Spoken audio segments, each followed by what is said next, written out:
Hello everybody and welcome back to more Forza Horizon 5. Welcome to my DeLorean, which I turned into a ridiculous drift build in the last video. Since then I've taken off the drift suspension and it is now just a high-speed time machine.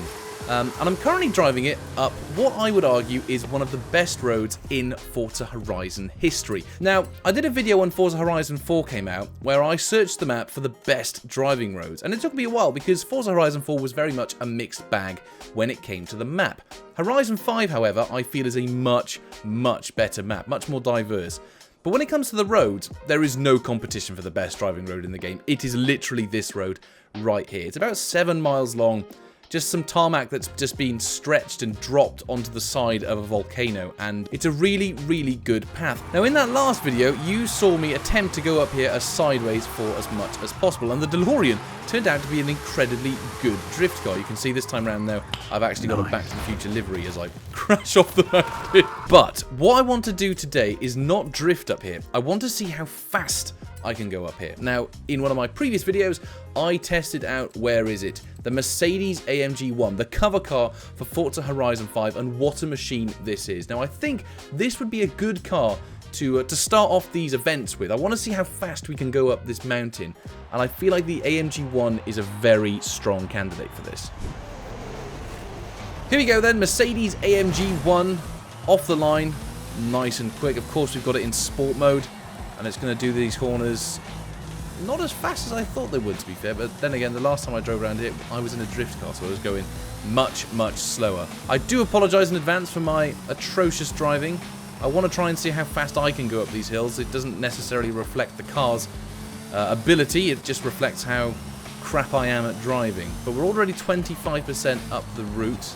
I don't feel like I'm going absolutely balls to the wall, that's my only problem. However, this part isn't as twisty, so maybe I can carry a bit more speed as the Ghost is molesting the flags. It's quite a weird sight to see them bobble about all over the place. Uh-oh.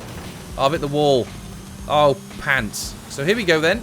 Across the line with a time of 2 minutes 42, I believe it said. I think this might be a bug. So what was it? 2 minutes 42.7 was the time of the Mercedes. That McLaren Senna is a 998. I've upgraded that. So we don't want to jump in that just yet. The Evija is a good shout. However, I do think the Sesto Elemento could be a good shout as well. I think this might actually be better. So 2 minutes and 42 seconds, 0.7 to beat. I reckon this should do it.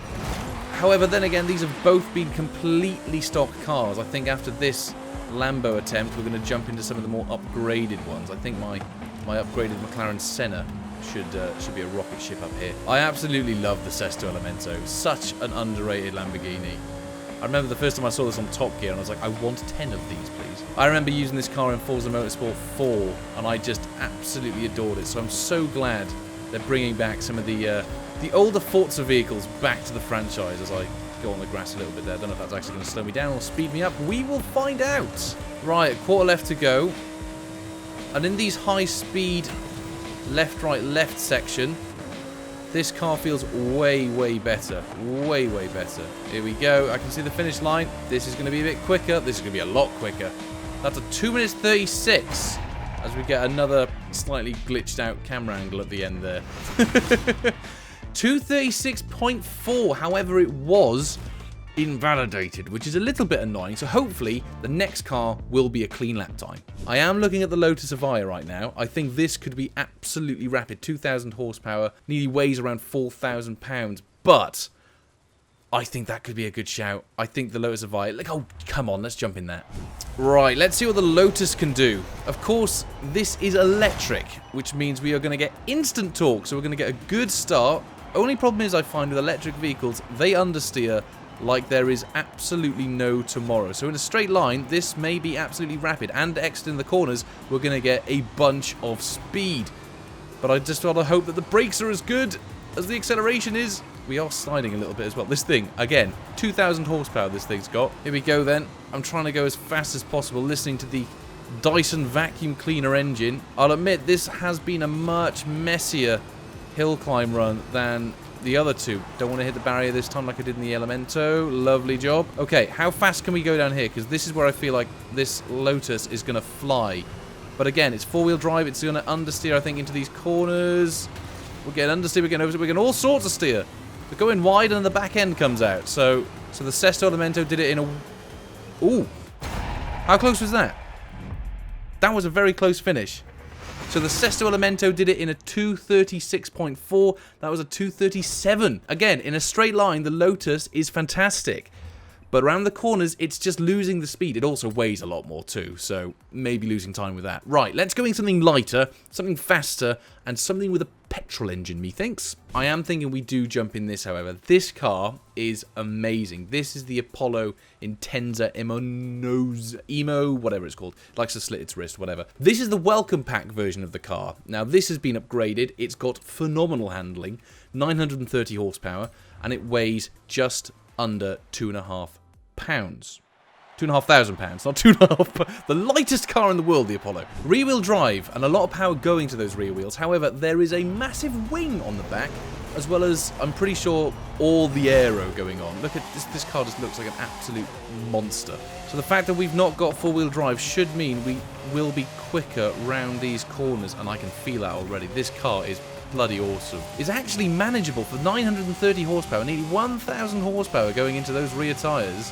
This is pretty manageable. This feels good. We're already halfway through at the 1:22 mark. At this rate, we could get a 2:40 lap time. I'm way more confident with this too. The slow speed corners is where I'm going to lose time because that's where I'm going to spin those rear wheels. But look at this. Oh, I tapped. Oh, for God's sakes. This thing is rapid down here. God, if you're brave, you can do that flat out. Easy. Just going to go a little bit wide there. Touch the grass. Clip the apex once.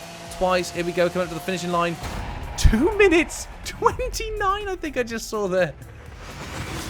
2 minutes 29.1. Wow.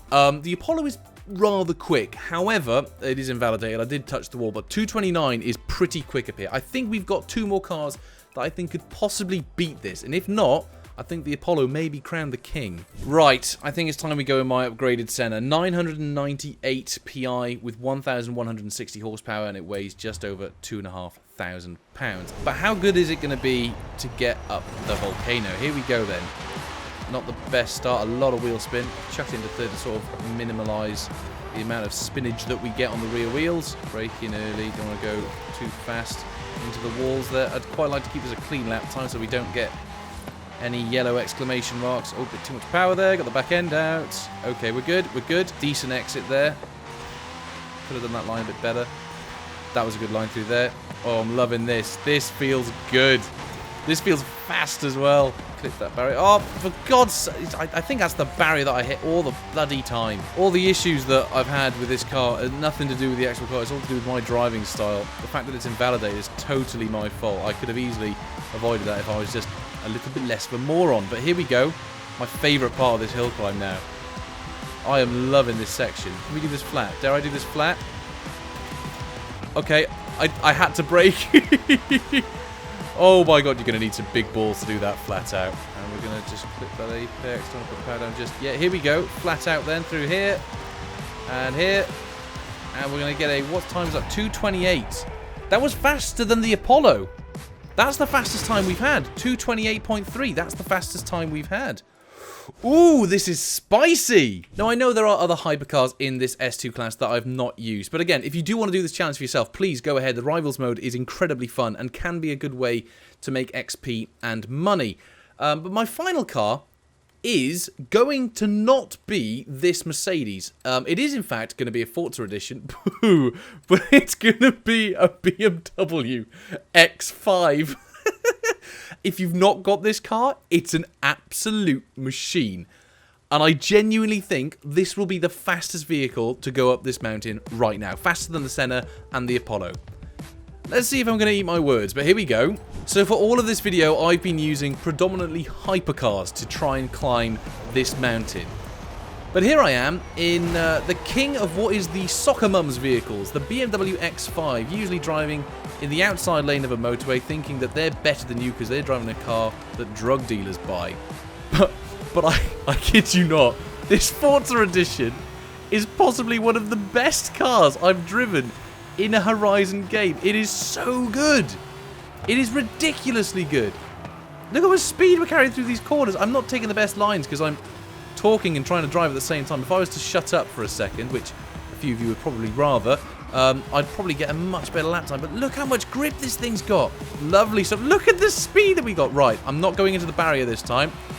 That wall we don't get on. I think the latter half of this track is quicker as well. There's less harsh twisties. It's more of a long flowing section of the track, this. But is it quicker than the Senna? That's the question that we need to ask. That's the quickest car that we've driven up here in today's video. Here we go then, into the final few corners.